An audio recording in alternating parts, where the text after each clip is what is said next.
Hi everyone, now you're watching my channel. All the content I create myself, new videos every day, so don't forget to like and subscribe. Your support means a lot. Thanks, bye! The phone call lasted 4 minutes and 11 seconds. Ethan Mercer made it from the parking lot of Iron Line Freight's Eastern Distribution Hub, standing beside his truck in the November cold, with his termination paperwork folded in his jacket pocket and his breath visible in the air in front of him. He had been calm when Victor Hale read the violations to him in the conference room. He had been calm when Clara Bennett signed the form without quite meeting his eyes. He had been calm when the security escort walked him to his locker and waited while he collected the 3 personal items he kept there: a photograph of his daughter Lily, a folding multi-tool his father had given him, and a worn copy of OSHA's General Industry Standards that he had been reading for 9 years and had never needed to use quite the way he suspected he was about to need it now. He made the call and the phone rang once, and a woman named Agnes picked up, and he told her what had happened, and she said, quietly and without drama, "Understood. I'll file the activation within the hour." He said thank you. He hung up. He stood in the parking lot for a moment. The November wind moved across the lot and rattled the chain-link fence along the perimeter, and somewhere inside the building behind him, 43 dock workers were finishing the morning shift without knowing what had just changed about the company they worked for. He got in his truck and drove to Lily's school to eat lunch with her, because he had the afternoon free for the first time in several months, and she had been asking him to come on a Wednesday for as long as he could remember, and it seemed like a reasonable use of the day. Ethan Mercer was 38 years old and had worked at Iron Line Freight for 7 years, first as a dock hand and then, for the past 4 years, as a dock supervisor, the kind of supervisor who knew every name on every shift, who covered hours when people called out, who kept the incident log with a precision that the safety auditors consistently praised and that Victor Hale had consistently found inconvenient. He was not a large man, not a loud man, not someone who announced himself in any room he entered. He had a daughter named Lily who was 9 and brought him drawings of trucks and forklifts that she left in his work bag, and he had been raising her alone since his wife Diane died 3 years ago, in the way that deaths come that are simply the worst thing that has happened to a person and continue being that for a long time after. Nobody at Iron Line Freight knew anything about the trust. The Northbridge Logistics Family Trust had been established 22 years earlier by Ethan's grandfather, a man named Roosevelt Mercer, who had started a trucking company with a single leased vehicle in 1971 and had, over 30 years, built it into a regional freight operation that served 4 states and employed over 600 people before the holding company acquisition that eventually folded it into what became Northbridge Logistics, the parent company of Iron Line Freight. Roosevelt had structured the sale carefully, retaining a convertible equity position that had been passed on his death 11 years ago to his son and then on his son's death 3 years later. The same year Diane died, a year Ethan did not look back on voluntarily. To Ethan. The trust held a controlling stake in Northbridge Logistics that could be activated under specific conditions to assume direct voting control of the board. The activation clause had never been used. Roosevelt had called it a last resort, and Ethan had always understood exactly what he meant. Ethan had not disclosed the trust to anyone at Iron Line Freight, not because it was required to be disclosed. It wasn't under his employment agreement so long as he performed his role without using the position to benefit himself. He had kept it private because he had learned from his grandfather and from his own years of watching people that the surest way to stop understanding how something really worked was to stop being the kind of person it revealed itself to honestly. As a dock supervisor making $42,000 a year, he understood Iron Line Freight in a way that no executive in the Northbridge building had understood it in at least a decade. Victor Hale had been regional director of operations for 14 months. He was 46 years old, educated at 2 schools whose names he introduced into conversations he was in no way conducting, and he moved through the logistics industry with the particular confidence of a man who had mistaken the fear of his subordinates for the respect of his peers. He had come to Iron Line Freight's Eastern Hub with a mandate from the executive committee to cut operating costs by 12% before the fiscal year closed, and he had interpreted this mandate, as people of a certain kind reliably do, as permission to be whatever he needed to be. The freight fraud had started before Victor arrived, but it had found in Victor exactly the right kind of oversight. A vendor called Halcyon Supply, registered in the name of a company incorporated by Victor's brother-in-law 6 weeks before Victor joined Northbridge, had been receiving contracts for equipment maintenance services since month 2 of Victor's tenure. The contracts were awarded without competitive bidding under an emergency procurement exception that Victor had approved himself. Halcyon Supply existed on paper, had a licensed contractor number, and had never performed a single hour of actual maintenance on a single piece of equipment at any Iron Line facility. The invoices totaled $1.3 million in 14 months. The dock equipment had been maintained through that same period by Iron Line's own internal crew, whose hours were logged separately and whose work Ethan had been documenting in the safety record with his usual precision, a precision that created, for anyone who looked at both sets of records at the same time, an obvious and damning contradiction. Victor had been watching Ethan's documentation for 3 months before he decided what to do about it.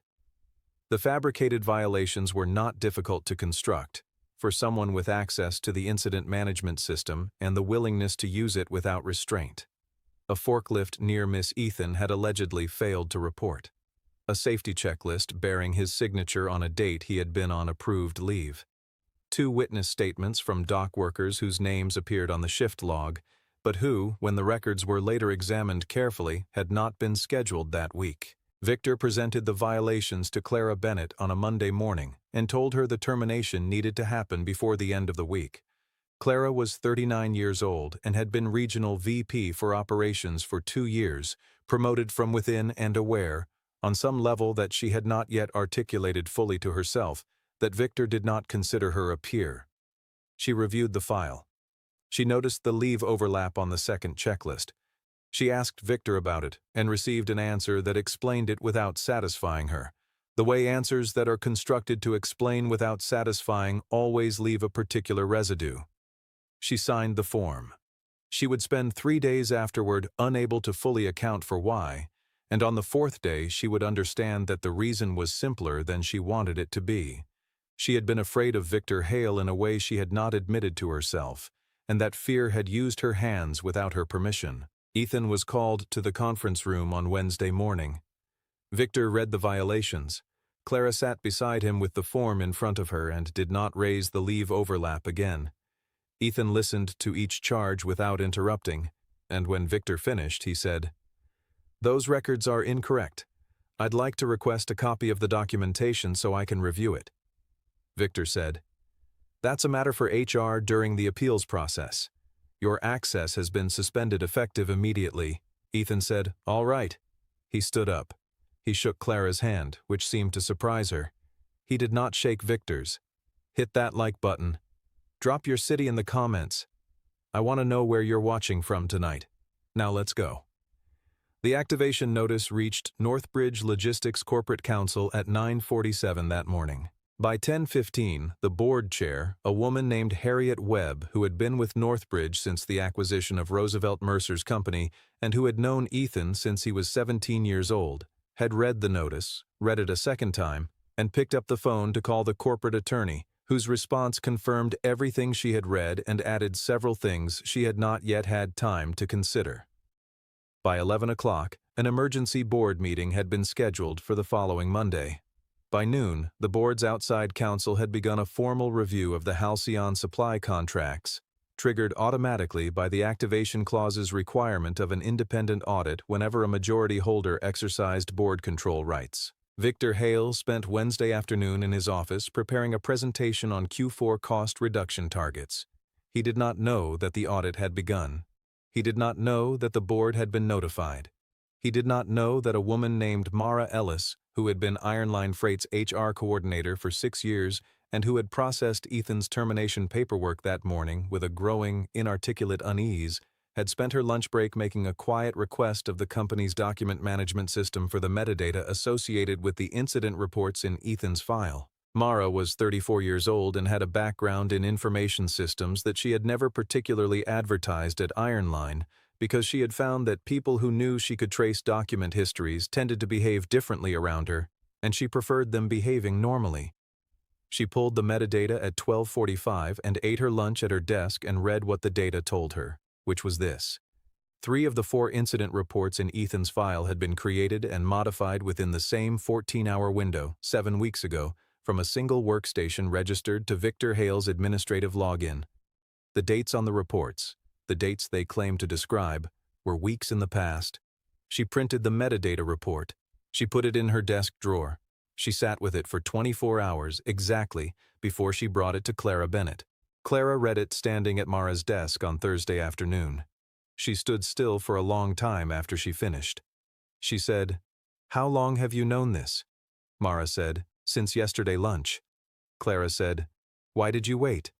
Mara said, "I wanted to be completely sure before I said anything to anyone, because the person who created those records is a regional director, and I'm an HR coordinator, and I needed to understand exactly what I was holding before I decided who to hold it for." Clara looked at the metadata report one more time. She said, "You should have brought this to me yesterday." Mara said, "I know. I'm sorry. I wasn't sure you'd be safe to bring it to." The sentence landed in the room and neither of them said anything about it for a moment because it was true and they both understood that it was true and there was nothing to add to it. Clara brought the metadata report to the board's outside counsel on Friday morning. The outside counsel added it to the audit file and thanked her without telling her anything about what else the audit had already found, which was standard practice and which left Clara walking back to her car in the Northbridge parking garage with the information that she had done the right thing and the complete absence of information about whether it would matter. She drove home and made dinner and put herself to bed early and lay awake for a long time thinking about the leave overlap she had noticed and not pursued, and what it said about her and whether it was the kind of thing that could be corrected. The emergency board meeting was held on Monday morning at the Northbridge Logistics corporate office, a building Victor had visited 12 times since joining the company and had always found appropriately deferential to the significance of his role. He had been informed of the meeting on Friday afternoon, told only that it was a routine governance matter requiring regional leadership attendance, and he had spent the weekend preparing nothing because he could not imagine what it might require him to prepare for. He walked into the boardroom at 8:50 and found 8 board members already seated, the company's outside counsel at the side table with 4 bankers' boxes of documents, Clara Bennett near the wall with the expression of a person who has been awake for several nights consecutively, and Mara Ellis sitting 2 seats down from her, a copy of the metadata report in front of her on the table. Victor looked at the documents. He looked at Mara. He looked at Clara and formed, in the fraction of a second before the door opened again, a rapid assessment of how to make what he was seeing Clara's fault.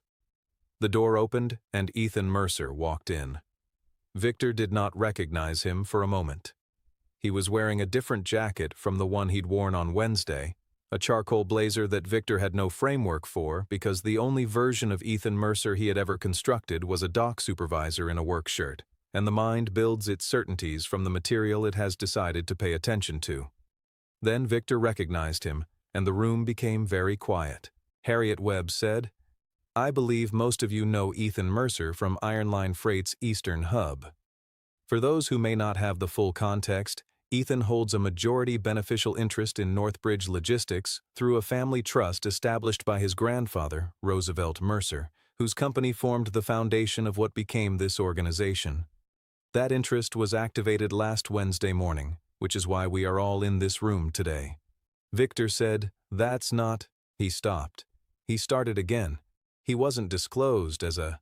Ethan said quietly, "I wasn't required to disclose it under my employment agreement so long as I performed my role without conflict.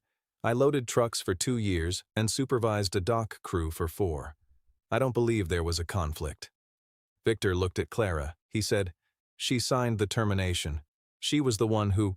Clara said, "I signed a document that contained forged incident reports and backdated safety violations created from your workstation. The metadata is in front of you if you'd like to review it." Victor looked at the metadata report. He looked at the Halcyon Supply audit summary that the outside counsel had set in front of him while his attention was elsewhere.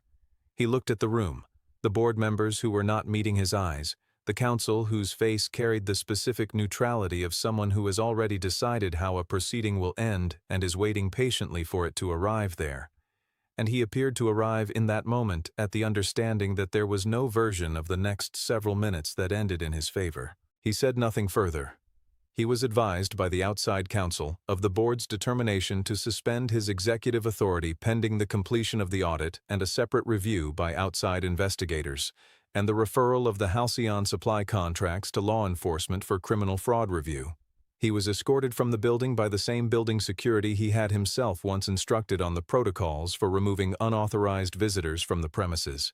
Ethan sat at the head of the table for the first time and looked at the room that had been his grandfather's in a way it had never quite been his until now. Harriet Webb said, "The board will want to discuss your intentions for the business going forward. When you're ready." Ethan said, "I want the dock workers Victor targeted with inflated write-ups and reduced hours during the past several months, reviewed and made whole. That's the first item.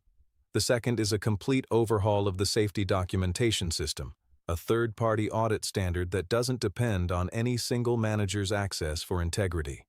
The third is a reporting structure where any employee at any level can submit safety or fraud concerns directly to the board without going through their regional chain of command." He looked down at his hands for a moment. "I had all three of these concerns before last Wednesday. I should have done something about them before it took what it took." Harriet said, "You could have used the trust at any time." Ethan said, "My grandfather used to say that the trust was for the last resort because you should only reach for it when you've run out of the slower ways to do things right. I thought I had more time." He had not, as it turned out, been wrong, only wrong about how close the clock was to running out and on whose behalf it was running. Clara Bennett was appointed Interim Regional Director of Operations 2 weeks later, with a mandate that Ethan wrote himself, and that began with a single sentence. "This role is accountable to the people it serves." Mara Ellis was named HR Director for the Eastern Division, a promotion that was formally recommended by Clara and approved by the board in the same session. The dock workers, 6 of them across 3 shifts, who had received inflated disciplinary write-ups during the previous 8 months were reviewed independently, the write-ups vacated, and the reduced hours made whole with back pay. The Halcyon Supply criminal referral produced results within the month. Victor's brother-in-law cooperated with investigators early. Victor did not, and was indicted on 11 counts of wire fraud and 2 of obstruction of a federal audit. The case did not go to trial. Ethan took Lily to the dock on a Saturday in December, the first Saturday he had been there without a shift, and showed her the equipment he had spent 7 years maintaining and the log he had spent 4 years keeping, the thing that had ultimately mattered enough for someone to try to make disappear. Lily looked at the rows of shipping containers and the forklifts and the loading bays, and then she looked at her father and said, "Is this what you do every day?" He said, "This is what I've been doing every day." She thought about this. She said, "It's bigger than I thought." He said, "It always is, when you see it from the outside." He had been having dinner with Clara occasionally since November, nothing announced, nothing named, simply 2 people who had been through the same week from different sides of the same document and had found over time that there was more to say than the week had given them room to say. Lily had met her twice. The second time, Lily had shown her the forklift drawings she put in her father's work bag, which Clara had studied with the seriousness the drawings deserved, and asked 3 questions about that made Lily revise one of the forklifts on the spot. Ethan had watched this from across the table and had not said anything about it then and had not said anything about it since, because there were some things that were better understood quietly, over time, the way honest things had always made themselves known to him, not announced, but present, visible to anyone who was paying the kind of attention that didn't require a title or a trust or a terminated employment contract to make something real. The phone call had been 4 minutes and 11 seconds. Everything after it had taken considerably longer and mattered considerably more, and had started, the way most things that mattered had started in his life, with someone who thought he was nobody deciding, by accident, to show him exactly who he was.